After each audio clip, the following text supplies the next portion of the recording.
Good evening. Welcome back to the shed.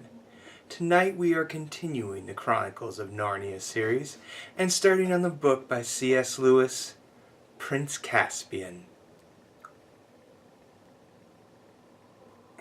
We will be reading chapters 1 and 2.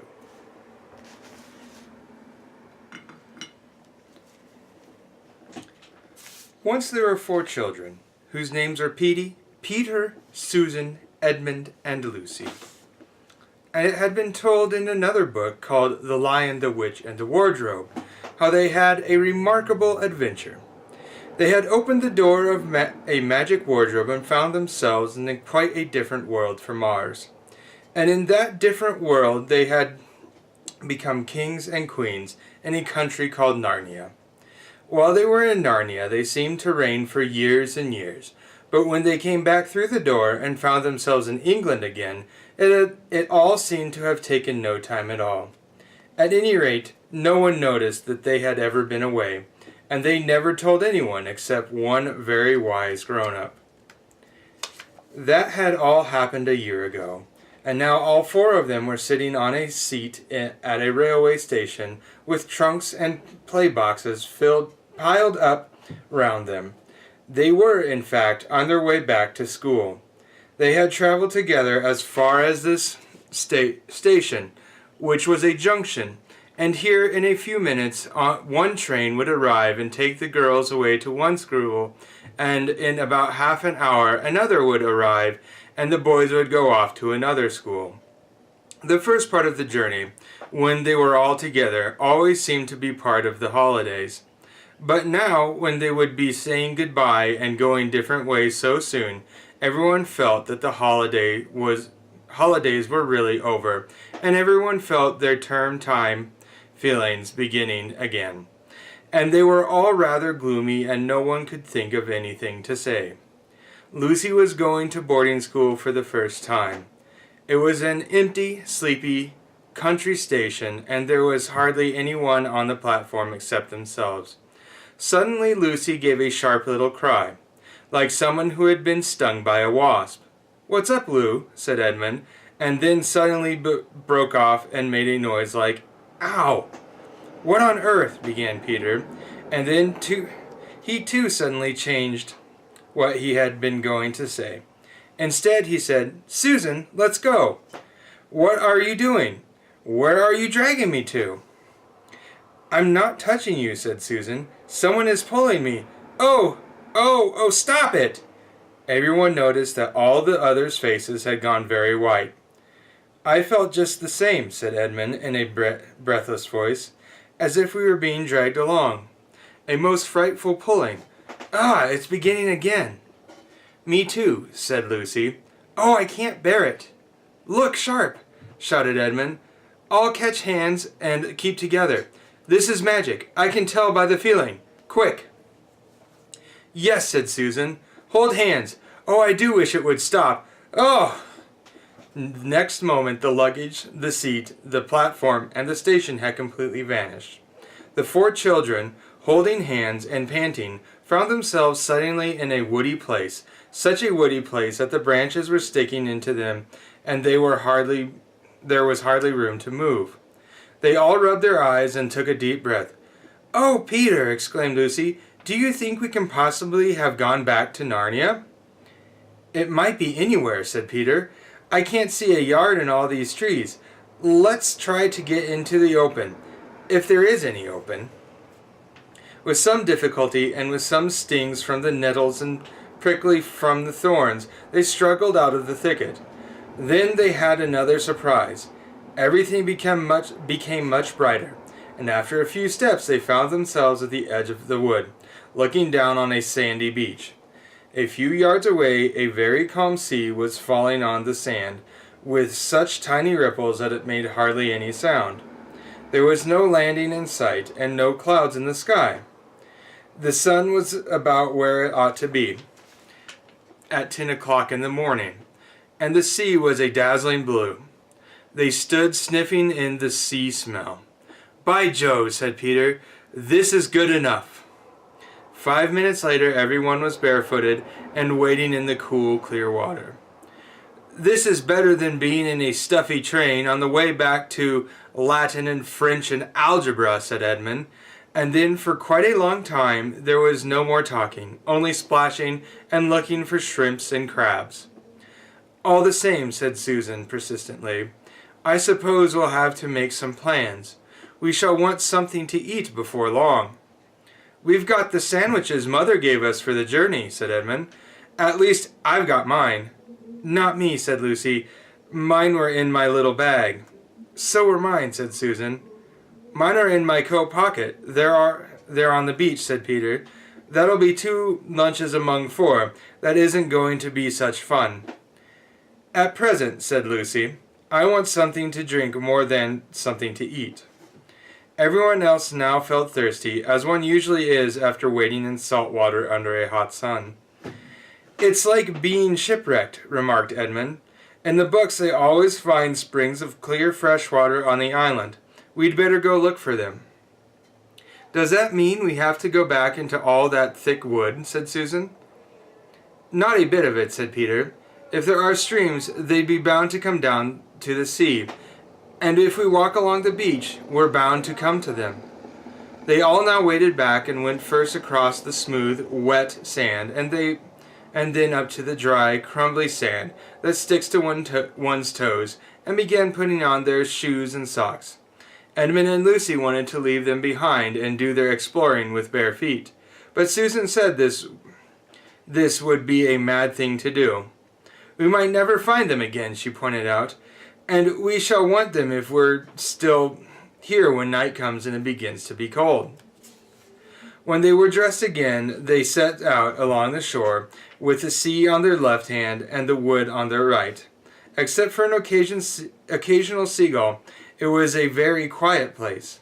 The wood was so thick and tangled that they could hardly see into it at all, and nothing in it moved, not a bird, not even an insect. Shells and seaweed and anemones, or tiny crabs in rock pools, are all very well, but you soon get tired of them if you are thirsty. The children's feet, after the change from the cool water, felt hot and heavy. Susan and Lucy had raincoats to carry. Edmund had put down his coat on the station seat just before the magic overtook them, and he and Peter took it in turns to carry Peter's great coat. Persistently the shore began to curve round to the right. About a quarter of an hour later, after they had crossed a rocky ridge which ran out into a point, it made quite a sharp turn. Their backs were now to part of the sea which had met them when they first came out of the wood, and now looking ahead they could see across the water another shore, thickly wooded like the one they were exploring. I wonder, is that an island, or do we join on to it presently? Said Lucy. Don't know, said Peter, and they all plodded on in silence.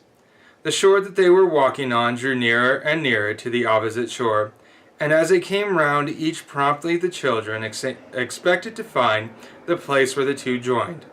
But in this they were very disappointed.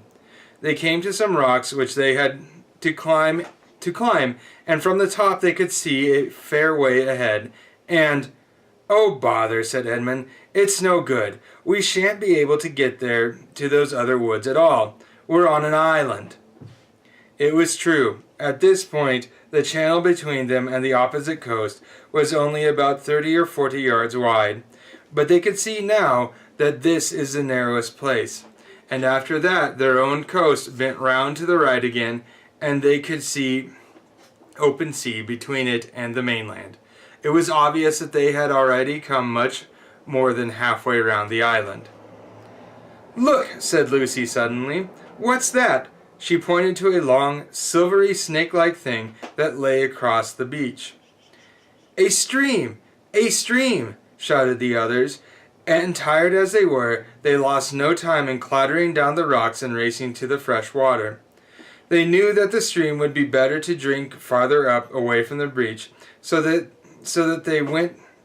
went at once to the spot where it came out of the wood. The trees were as thick as ever, but the stream had made itself a deep course between high mossy banks, so that stooping you could follow it up in a sort of tunnel of leaves. They dropped on their knees by the first brown, dimply pool and drank and drank and dipped their faces in the water and then dipped their arms in up to the elbow. "Now," said Edmund, "what about those sandwiches?" "Oh, hadn't we better save them?" said Susan. "We may need them far worse later on." "I do wish," said Lucy, "now that we're not thirsty, we could go on feeling as not hungry as we did when we were thirsty." "But what about those sandwiches?" repeated Edmund. "There's no good saving them till they go bad. You've got to remember it's a good deal hotter here than in England, and we've been carrying them about in pockets for hours." So they got out the 2 packets and divided them into 4 portions, and nobody had quite enough, but it was a great deal better than nothing. They talked about their plans for the next meal. Lucy wanted to go back to the sea and catch shrimps, until someone pointed out that they had no nets. Edmund said that they must gather gull eggs from the rocks, but when they came to think of it, they couldn't remember having seen any gull's eggs, and wouldn't be able to cook them if they found any. Peter thought to himself that unless they had some stroke of luck, they would soon be glad to eat eggs raw, but he didn't see any point in saying this out loud. Susan said it was a pity they had eaten the sandwiches so soon. 1 or 2 tempers very nearly got lost at this stage. Finally, Edmund said, "Look here, there's only one thing to be done. We must explore the wood. Hermits and knights errant and people like that always manage to live somehow if they're in a forest. They find roots and berries and things." "What sort of roots?" asked Susan. "I always thought it meant roots of trees," said Lucy. "Come on," said Peter. "Ed is right, and we must try to do something, and it'll be better than going out into the glare and the sun again." So they all got up and began to follow the stream. It was very hard work. They had to stoop under branches and climb over branches, and they blundered through great masses of stuff like rhododendrons and tore their clothes and got their feet wet in the stream, and still there was no noise at all except the noise of the stream and the noises they were making themselves. They were beginning to get very tired of it when they noticed a delicious smell, and then a flash of bright color high above them at the top of the right bank. "I say," exclaimed Lucy, I do believe that's an apple tree." It was. They panted up the steep bank, forced their way through some brambles, and found themselves standing round an old tree that was heavy with large yellowish golden apples, as firm and juicy as you could wish to see. "And this is not the only tree," said Edmund, with his mouth full of an apple. "Look there, and there." "Why, there are dozens of them," said Susan, throwing away the core of her first apple and picking her second. "This must have been an orchard long, long ago, before the place went wild and the wood grew up." "Then this was once an inhabited island," said Peter. "And what's that?" said Lucy, pointing ahead. "By Jove, it's a wall," said Peter. "An old stone wall." Pressing their way between the laden branches, they reached the wall. It was very old and broken down in places, with moss and wallflowers growing on it. But it was higher than all but the tallest trees, and when they came quite close to it, they found a great arch which must once have had a gate in it, but was now almost filled up with the largest of the apple trees. They had to break some of the branches to get past, and when they had done so, they all blinked because daylight became suddenly much brighter. They found themselves in a wide open place with walls round it. In here there were no trees, only level grass and daisies and ivy and gray walls. It was a bright, secret, quiet place, and rather sad, and all 4 stepped out into the middle of it, glad to be able to straighten their backs and move their limbs freely. Chapter 2. "This wasn't a garden," said Susan, persistently. "It was a castle, and this must have been the courtyard." "I see what you mean," said Peter. "Yes, that is the remains of a tower. And there is what used to be a flight of steps going up to the top of the walls. And look at those other steps, the broad, shallow ones, going up to that doorway. It must have been the door into the great hall. Ages ago, by the look of it, said Edmund. Yes, ages ago, said Peter. I wish we could find out who the people were that lived in this castle, and how long ago. It gives me quite a queer feeling, said Lucy. Does it, Lou? Said Peter, turning and looking hard at her. Because it does the same to me. It is the queerest thing that had happened this queer day. I wonder where we are and what it all means. While they were talking, they had crossed the courtyard and gone through the other doorway, into what had once been the hall. This was now very like the courtyard, for the roof had long since disappeared, and it was merely another space of grass and daisies, except it was shorter and narrower, and the walls were higher. Across the far end there was a kind of terrace about 3 feet higher than the rest. I wonder, was it really the hall? Said Susan. What is that terrace kind of thing? Why, you silly, said Peter, who had become strangely excited. Don't you see? That was the dais where the high table was, where the king and the great lord sat. Anyone would think you had forgotten that we ourselves were once kings and queens, and sat on a dais just like that in our great hall. In our castle of Cairperville, continued Susan, in a dreamy and rather sing-song voice, at all the mouth of the great river of Narnia, how could I forget? How it all comes back, said Lucy. We could pretend we were in Cairperville now. This hall must have been very like the great hall we feasted in. But without the feast, says Edmund. It is getting late, you know. Look how long the shadows are. And have you noticed that it isn't so hot? We shall need a campfire if we've got to spend the night here, said Peter. I've got matches. Let's go and see if we can collect some dry wood. Everyone saw the sense in this, and for the next half hour they were busy. The orchard through which they had first come into the ruins turned out not to be a good place for firewood. They tried the other side of the castle, passing out of the hall by a little side door into a maze of stony humps and hollows, which must have once been passages and smaller rooms, but now was all nettles and wild roses.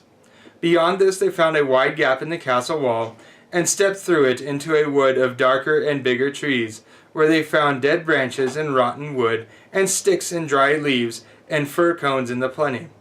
They went to and fro with bundles until they had a good pile on the dais. At the 5th journey they found the well, just outside the hall, hidden in the weeds, but clean and fresh and deep when they had cleared these away. The remains of a stone pavement ran halfway through it. Then the girls went out to pick some more apples, and the boys built the fire on the dais and fairly close to the corner between the 2 walls, which they thought would be the snuggest and warmest place. They had great difficulty in lighting it, and used a lot of matches, but they succeeded in the end. Finally all 4 sat down with their backs to the wall and their faces to the fire. They tried roasting some of the apples on the ends of sticks, but roast apples are not much good without sugar, and they are too hot to eat with your fingers till they are too cold to be worth eating. So when they had to content themselves with raw apples, which, as Edmund said, made one realize that school suppers weren't so bad after all.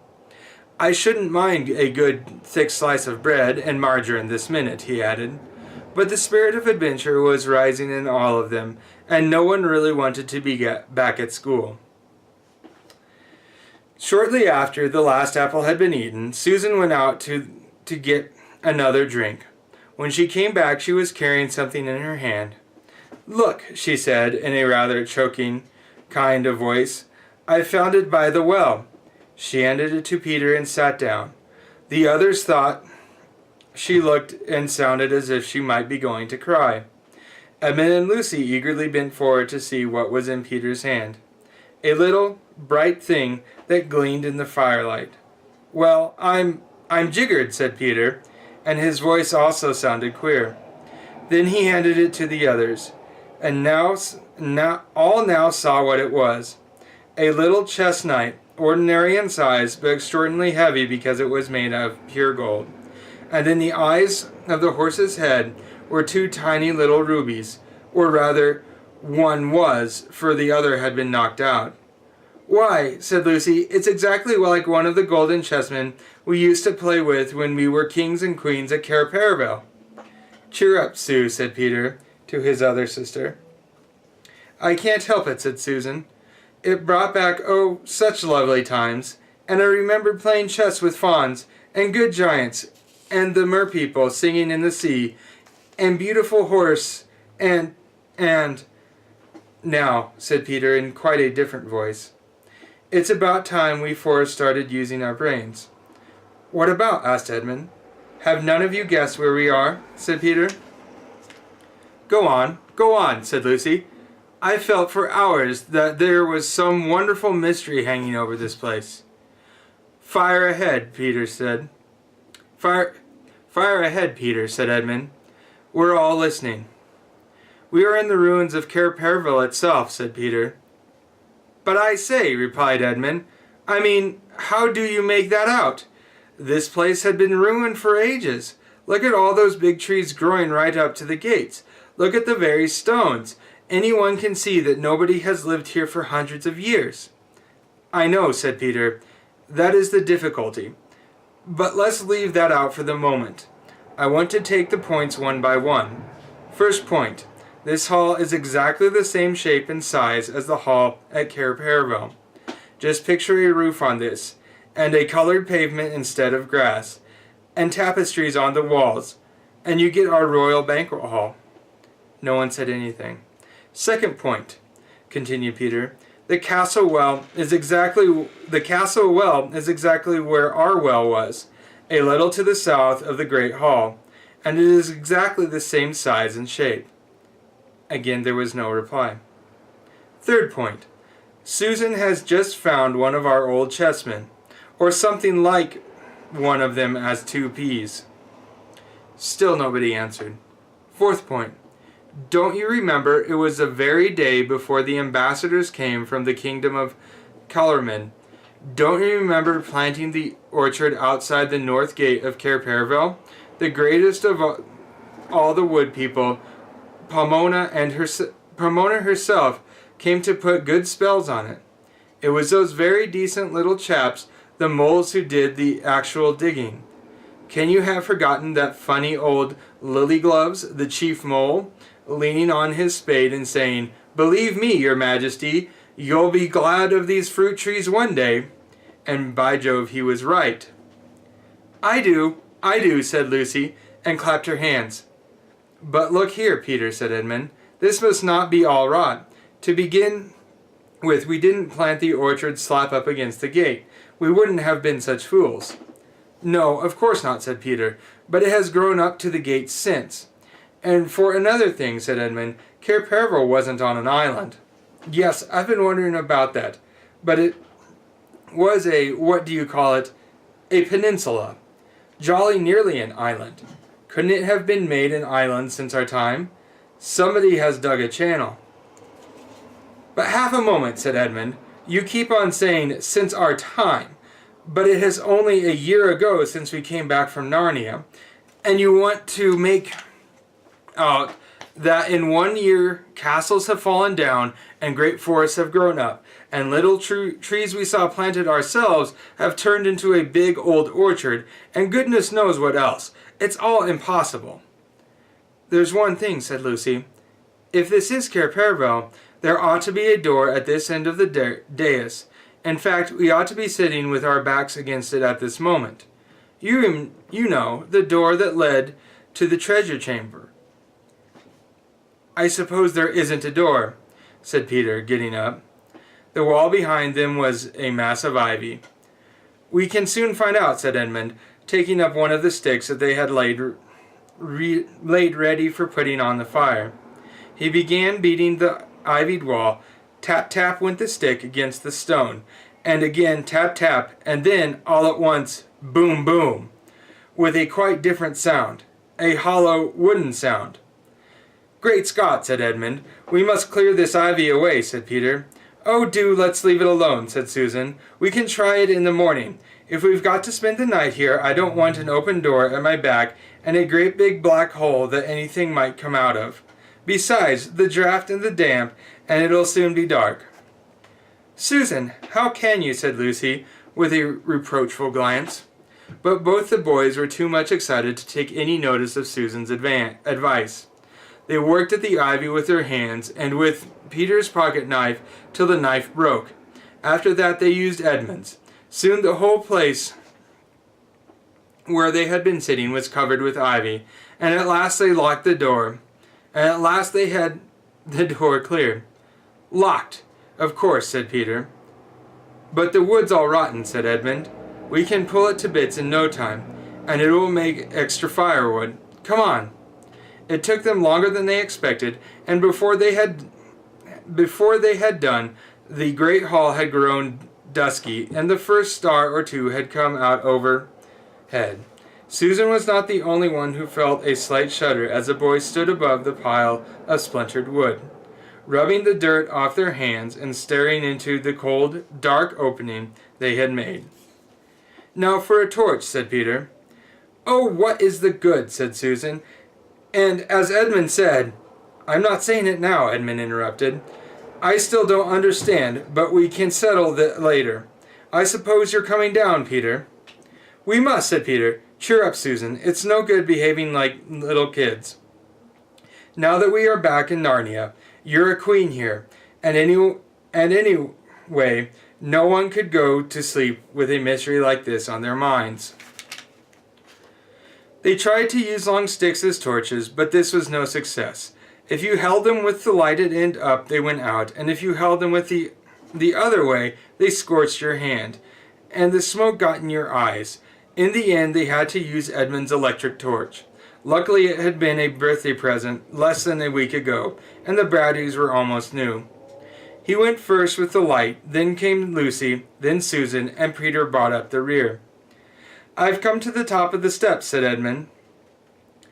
"Count them," said Peter. "1, 2, 3, said Edmund, as he went cautiously down, and so up to 16. "And this is the bottom," he shouted back. "Then it really must be Cair Paravel," said Lucy. "There were 16. Nothing more was said till all four were standing in a knot together at the foot of the stairway. Then Edmund flashed his torch slowly round. "Ooh," said all the children at once, for now all knew that it was indeed the ancient treasure chamber of Cair Paravel, where they had once reigned as kings and queens of Narnia. There was a kind of path up the middle, as it might be in a greenhouse, and along each side at the intervals stood rich suits of armor, like knights guarding the treasures. In between the suits of armor and on each side of the path were shelves covered with precious things, necklaces and arm rings and finger rings and golden bowls and dishes and long tusks of ivory, brooches and cornets and chains of gold, and heaps of unset stones lying piled anyhow as if they were marbles and potatoes, diamonds, rubies, carbuncles, emeralds, topazes, and amethysts. Under the shelves stood great chests of oak strengthened with iron bars and heavily padlocked. And it was bitterly cold and so still that they could hear themselves breathing. And the treasures were so covered with dust that unless they had realized where they were and remembered most of the things, they would hardly have known they were treasures. There was something sad and a little frightening about the place, because it all seemed so forsaken and long ago. That was why nobody said anything for at least a minute. Then, of course, they began walking about and picking things up to look at. It was like meeting very old friends. If you had been there, you would have heard them saying things like, "Oh, look, our coronation rings. Do you remember first wearing this? Why, this is the little brooch we all thought was lost. I say, isn't that the armor you wore in the great tournament in the Lone Islands? Do you remember the dwarf making that for me? Do you remember drinking out of that horn? Do you remember? Do you remember?" But suddenly Edmund said, "Look here, we mustn't waste the battery. Goodness knows how often we shall need it. Hadn't we better take what we want and get out again? We must take the gifts, said Peter, for long ago at a Christmas in Narnia, he and Susan and Lucy had been given certain presents which they valued more than the whole kingdom. Edmund had no gift because he was not with them at the time. This was his own fault, and you can read about it in the other book. They all agreed with Peter and walked up the path to the wall at the far end of the treasure chamber. And there, sure enough, the gifts were still hanging. Lucy's was the smallest, for it was only a little bottle. But the bottle was made of diamond instead of glass, and it was still more than half full of the magical cordial, which healed almost every wound and every illness. Lucy said nothing and looked very solemn, as she took her gift down from its place and slung the belt over her shoulder, and once more felt the bottle at her side, where it used to hang in the old days. Susan's gift had been a bow and arrows and a horn. The bow was still there, and the ivory quiver full of well-feathered arrows. "But, oh, Susan," said Lucy, "where's the horn?" "Oh, bother, bother, bother," said Susan, after she had thought for a moment. "I remember now. I took it with me the last day of all, the day we went hunting with the white stag. It must have got lost when we blundered back into that other place. England, I mean." Edmund whistled. It was indeed a shattering loss, for this was an enchanted horn, and whenever you blew it, help was certain to come to you, wherever you are. "Just the sort of thing that might have come in handy in a place like this," said Edmund. "Never mind," said Susan. "I've still got the bow," and she took it. "Won't the string be perished, Sue?" said Peter. But whether by some magic in the air of the treasure chamber or not, the bow was still in working order. Archery and swimming were the things Susan was good at. In a moment she had bent the bow, and then she gave one little pluck to the string. It twanged, a tripping twang that vibrated through the whole room, and that one small noise brought back the old days to the children's minds, more than anything that had happened yet. All the battles and hunts and feasts came rushing into their heads together. Then she unstrung the bow again and slung the quiver at her side. Next Peter took down his gift, the shield with the great red lion on it, and the royal sword. He blew and rapped them on the floor to get off the dust. He fitted the shield on his arm and slung the sword by his side. He was afraid at first that it might be rusty and stick to the sheath. But it was not so. With one swift motion he drew it and held it up, shining in the torchlight. "It is my sword, Rindon," he said. "With it I killed the wolf." There was a new tone in his voice, and the others all felt that he was really Peter the High King again. Then after a little pause, everyone remembered that they must save the battery. They climbed the stair again and made up a good fire and lay down close together for warmth. The ground was very hard and uncomfortable, but they fell asleep in the end. Thus ends Chapter 2 of Prince Caspian. Thank you for joining me this evening, and come back next week for Chapters 3 and 4.